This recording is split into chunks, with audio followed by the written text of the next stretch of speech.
It was the kind of call you never wanted to take, but in my line of work, you learned not to flinch. The night was cold and damp, the smell of rain clinging to the air as I pulled up to the massive estate. A wedding venue turned crime scene. Perfect. I stepped out of my car, tightening the collar of my trench coat against the wind, and made my way toward the mansion. Lights flashed red and blue, painting the pristine white facade in hues of chaos. Officers milled about, their faces grim.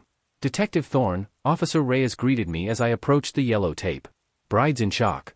Groom's missing. And the best man, she hesitated, her eyes flicking to the side. He's dead.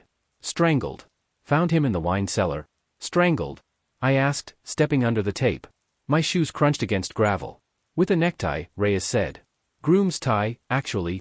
That was a detail I filed away. Where's the bride? In the sitting room. Paramedics checked her out. She's insisting she wants to talk to whoever's in charge. That's you. I nodded, making my way into the grand foyer. The place looked like something out of a movie, crystal chandeliers, sweeping staircases, and floral arrangements so extravagant they probably cost more than my car.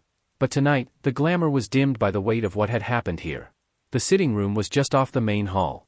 Inside, a young woman sat on an ornate love seat, her wedding dress crumpled and stained. She had dark circles under her eyes, her makeup smeared from tears she probably didn't even realize she'd shed. Despite the chaos, there was a spark of steel in her blue eyes. She wasn't as fragile as she looked. Mrs. Harper? I asked, stepping into the room. Detective Thorne? She responded, her voice shaky but steadying with each word.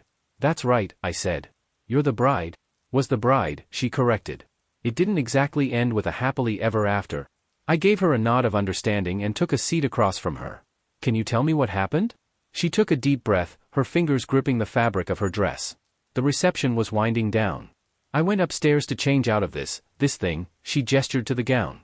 That's when I heard shouting. By the time I got back downstairs, Nick, the best man, was gone.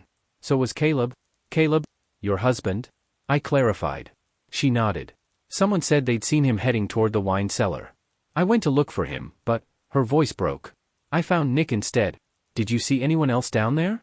No, she said, shaking her head. But I know Caleb didn't do this. He couldn't have. Why's that? I asked, leaning forward slightly. Her eyes flashed. Because he's not a killer. Whatever you're thinking, it's wrong. I'm not thinking anything yet, I said calmly. I'm just trying to piece together what happened. Did Nick and Caleb have any issues? Arguments. She hesitated, her gaze dropping to the floor. They argued earlier tonight. It was about me. Nick said Caleb didn't deserve me. That he'd ruin my life? That was a bombshell.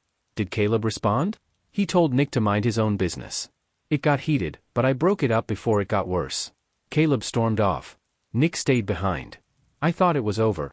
Clearly, it wasn't, I said. What else can you tell me about Nick? Any enemies? People who might want to hurt him?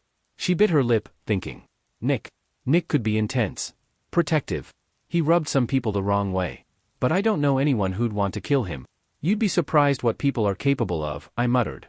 She looked at me sharply. If you're trying to paint Caleb as some kind of monster, you're wasting your time. He didn't do this. I met her gaze, unflinching. If he didn't, we'll prove it. But I need your help. Are you willing to work with me on this? Her jaw tightened, but she nodded. I'll do whatever it takes. Good, I said, standing. Because something tells me this story's going to get a lot messier before we find the truth.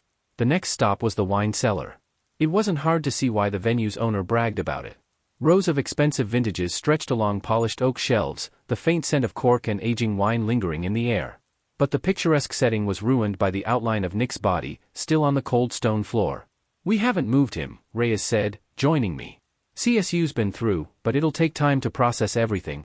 I crouched beside the body, careful not to disturb anything. Nick's face was contorted, his hands clawed as if trying to pry the tie from his neck. The silk fabric was dark with sweat and something else. Blood? No. Wine. The faint smell of red wine hung around him. Did he fall into one of the racks? I asked, pointing to the shards of glass scattered near his feet. Looks that way, Reyes said. But it's not clear if it happened before or after he was strangled. I glanced at the nearest shelf. A dusty bottle of Cabernet teetered on the edge, as if someone had brushed against it. Get prints off this, I said, gesturing to the bottle. Reyes nodded, pulling on gloves. Anything else? Yeah, I said, standing. Find out who saw Caleb last and when. If he's not the killer, then someone's trying real hard to make it look like he is. As Reyes radioed the team, I took another long look around the cellar. Something felt off. The tie was a deliberate choice, personal in a way that screamed motive. But the mess of glass and the wine-soaked floor added an element of chaos that didn't fit. It was too convenient and too sloppy all at once. I spotted a faint scuff mark on the floor, near Nick's feet, fresh against the stone, like someone had dragged something heavy. I knelt down for a closer look. It wasn't just one mark, it was a series of irregular lines, leading toward the far wall. My gut told me to follow. "Reyes," I called over my shoulder. "Keep the scene secure. I'll be back." She gave me a sharp nod, already scribbling notes as CSU buzzed around her. I traced the scuffs to a corner of the cellar where the wine racks loomed, casting shadows in the dim light. One section of the rack stood slightly ajar. A hidden door, maybe? Classic mansion trick. I pressed against the edge of the shelf, and sure enough, it swung open with a low creak, revealing a narrow, dark passage. The air inside was colder, damp with the faint smell of earth and mildew. I pulled my flashlight from my coat and flicked it on. The beam illuminated a narrow dirt corridor, leading deeper beneath the estate. Footprints, barely visible in the loose soil, led in both directions. One set smaller, likely from a woman's shoes. The other larger, heavier. My chest tightened. Caleb or the killer? Maybe both. I crouched to examine the prints, careful not to disturb them. The smaller ones were fresh, probably the bride's. But the larger ones had an odd pattern, like the soles were worn unevenly. I filed the detail away and started down the passage, my footsteps muffled by the dirt. After about 20 yards, the corridor opened into a small room. The walls were rough stone, and the air felt heavy, almost suffocating. In the center of the room was a table, cluttered with an assortment of items, a half-empty bottle of whiskey, a crumpled tie, and what looked like a wedding invitation. Next to it, a dusty laptop hummed faintly, its screen cracked but still glowing with an open email. I stepped closer, careful not to touch anything. The subject line caught my eye: "You don't deserve her." The sender was listed as anonymous, but the timestamp was just a few hours old, sent during the reception. I snapped a photo of the screen with my phone and scanned the rest of the room. No signs of Caleb, but something about the setup screamed premeditation. This wasn't just a spur-of-the-moment crime. Someone had planned this, down to the smallest detail. But why? My thoughts were interrupted by the faint sound of footsteps behind me. I turned, my hand instinctively moving to the gun at my side. The beam of my flashlight caught a figure stepping into the room, a man, disheveled, his suit torn and stained with dirt. It was Caleb. "Detective," he said, his voice hoarse. "Thank God you're here." I didn't. He stopped mid-sentence, his eyes wide as he spotted the table. "What the hell is this?" "That's what I'd like to know," I said, keeping my voice steady. "What are you doing down here, Caleb?" I don't know," he stammered. "I ran when I saw Nick. I panicked. But I didn't kill him. You have to believe me." I didn't respond right away, my eyes scanning him for any signs of guilt. His hands were trembling, his face pale, but his eyes, they were wild, desperate, but not cold. Not calculating. "Where were you before you came down here?" I asked, lowering my flashlight slightly but keeping my guard up. "I went looking for Emily," he said, his voice cracking. "I thought she might have gone outside for air. When I couldn't find her, I went back in. That's when I saw Nick. He was already gone? And you didn't think to stick around and explain that to the cops?" I asked, my tone sharp. "I panicked," he admitted. "I know how it looks. But I swear, I didn't do this." Before I could respond, my radio crackled to life. "Detective Thorne, you copy? It's Reyes. We found something." I pressed the button on the side. "Go ahead. You're gonna want to see this. It's in the bride's dressing room." I glanced at Caleb, my mind racing. This night was unraveling fast, and the pieces weren't fitting together yet. But one thing was clear: Caleb might not be a killer, but he was definitely hiding something. "Stay here," I told him, motioning toward the table. "And don't touch anything. If you're innocent, running won't help." He nodded, sinking into a corner as I backed out of the room, my flashlight bouncing off the walls. Whatever Reyes had found upstairs, I had a feeling it was about to blow this case wide open. As I climbed back through the hidden passage and out into the cellar, my mind churned with questions. Caleb's panicked demeanor didn't scream killer, but his presence in that hidden room didn't sit right either. And Reyes's call, something in her tone told me this wasn't just another piece of the puzzle. It was the key. I reached the bride's dressing room to find Reyes standing by a vanity table. Her expression was grim, and she held up a clear evidence bag. Inside was a blood-stained handkerchief embroidered with the initial CH. "Caleb Harper," I murmured, frowning. "Where'd you find this?" "Tucked into the lining of the bride's bag," Reyes said. "There's more." She pointed to the vanity. Spread across it were a series of crumpled notes, all written in the same jagged handwriting. Each one said the same thing. You'll regret this. You'll never be happy. The hair on the back of my neck prickled. Emily knew about these? She claims she didn't. Says the bag was left unattended during the reception, Reyes replied. But we found one tucked in her bouquet too. Whoever wrote these wanted to send her a message. I picked up one of the notes with gloved hands, studying the handwriting. It was unhinged, the scrawl of someone losing control. But something about it felt performative. Like it was meant to be found. A setup. Did the CSU team get anything from the wine cellar? I asked. Reyes nodded. Prints on the bottle you pointed out. They're not Caleb's. They're Nick's. That gave me pause. So Nick handled the bottle before he died. Maybe it broke during a struggle.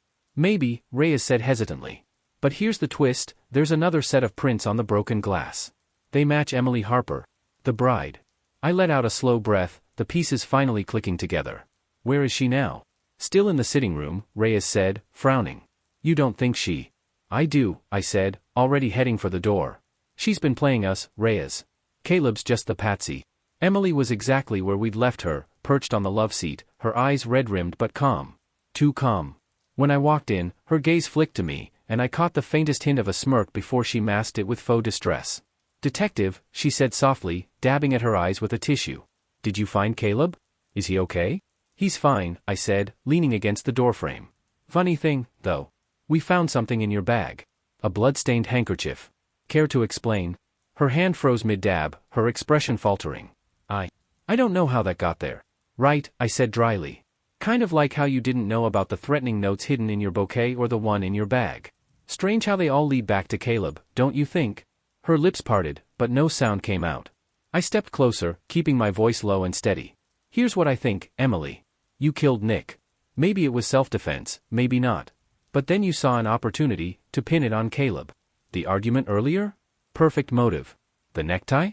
Personal enough to sell the story. And those notes? Just icing on the cake. That's absurd, she said, her voice trembling now. Why would I kill Nick? He was my husband's best friend. Because he was in love with you, I said, watching her closely. And you were in love with him too, weren't you? Caleb was just the fallback, the guy who looked good on paper. But Nick couldn't let you go, could he? That's why he sent those emails, those notes. He wanted you to call off the wedding. She stood abruptly, her hands clenched into fists. You don't know what you're talking about? I think I do, I said, my voice rising. You lured Nick to the wine cellar. Maybe to tell him it was over. Maybe he didn't take it well. Maybe he threatened to ruin everything, to tell Caleb the truth. And that's when you snapped? Emily's breathing was shallow now, her face pale. It wasn't supposed to happen, she whispered, tears spilling down her cheeks. Nick wouldn't stop. He said he'd ruin my life, ruin Caleb's. I wanted him to stop. And Caleb? I pressed. The hidden room, the blood, the notes, was that all to throw suspicion on him? She nodded, a small, broken sound escaping her throat. I knew they'd look at him first. He was already angry, already a suspect. I thought it would buy me time. Reyes stepped into the room, handcuffs at the ready. Emily didn't resist as we took her into custody. Her story spilled out in the car, how she'd been torn between two men, how the pressure had built until it all came crashing down. In the end, it wasn't Caleb's tie that tied it all together. It was the wine, the smell of it on her dress, the stain on her sleeve.